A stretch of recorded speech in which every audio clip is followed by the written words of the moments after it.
Breaking news. Posani కృష్ణమురళిని cinema కష్టాలు వెంటాడుతున్నాయి. ఇప్పటి వరకు నమోదైన అన్ని కేసుల్లో కూడా బెయిల్ రావడంతో ఆయన విడుదలవుతారని అంతా అనుకున్నారు. కానీ గుంటూరు సిఐడి పోలీసులు పీటీ వారెంట్ దాఖలు చేయడం, కోర్టు అనుమతించడం వేగంగా జరిగిపోయాయి. పీటీ వారెంట్ జారీతో సిఐడి రంగంలోకి దిగింది. కర్నూలు జైలుకు వెళ్లారు సిఐడి అధికారులు. 17 కేసులలో ఇప్పటికే 4 కేసులకు సంబంధించి పోసాని రిమాండ్లో ఉన్నారు.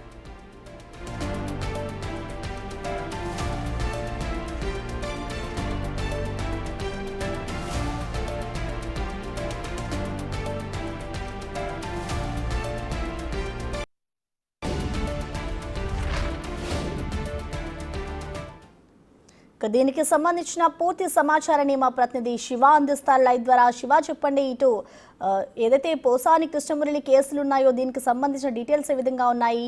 ఆయన విడుదల అవుతారనుకోవచ్చా? ఇటు గుంటూరు పోలీసులు ఏదైతే పీటీ వారెంట్ జారీ చేస్తారో దాన్ని బట్టి చూస్తే అసలు ఏం జరుగుతుంది అనుకోవచ్చు శివ? మొత్తం మీద చూసుకుంటే పోసాని కృష్ణమురళికి ఆయన ఏదైతే నటిస్తున్నాడో సినిమా జీవితం రియల్ లైఫ్లో కూడా అటువంటి పరిస్థితులు ఉత్పన్నమవుతున్న పరిస్థితి కనిపిస్తుంది. ఇప్పటికే ఆయనకు సంబంధించి కర్నూలు, కడప, అనంతపురం, గుంటూరు ఇలా మొత్తం అన్ని పోలీస్ స్టేషన్లు తిప్పుకున్న పరిస్థితి కనిపించింది. ప్రస్తుతం అయితే ఆయన ఆదోని కేసుకు సంబంధించి కూడా కర్నూలు జిల్లా జైల్లో ఉన్నారు. నిన్న సాయంకాలం ఆదోనికి సంబంధించిన కేసులో బెయిల్ వచ్చింది. మొత్తం పోసాని కృష్ణమురళిపై ఆంధ్రప్రదేశ్లో 17 కేసులు నమోదైతే 16 కేసులకు సంబంధించి దాదాపుగా 9 కేసులు హైకోర్టు స్టే విధించింది. 4 కేసులు రిమాండ్కి వెళ్లడంతో బెయిల్ వచ్చింది. మరొక 3 కేసులకు సంబంధించి కూడా 353 యాక్ట్ను అమలు చేయాలని చెప్పి హైకోర్టు సూచన చేసిన పరిస్థితి కనిపించింది. బాపట్లకు సంబంధించిన ఒక కేసు పెండింగ్ ఉంది 17 కేసులకు సంబంధించి. సో దానికి సంబంధించి ఇవాళ రేపట్లో పీటీ వారెంట్ వేస్తారని చెప్పి భావించారు. కానీ దాన్ని కూడా పెద్దగా పట్టించుకోలేదు.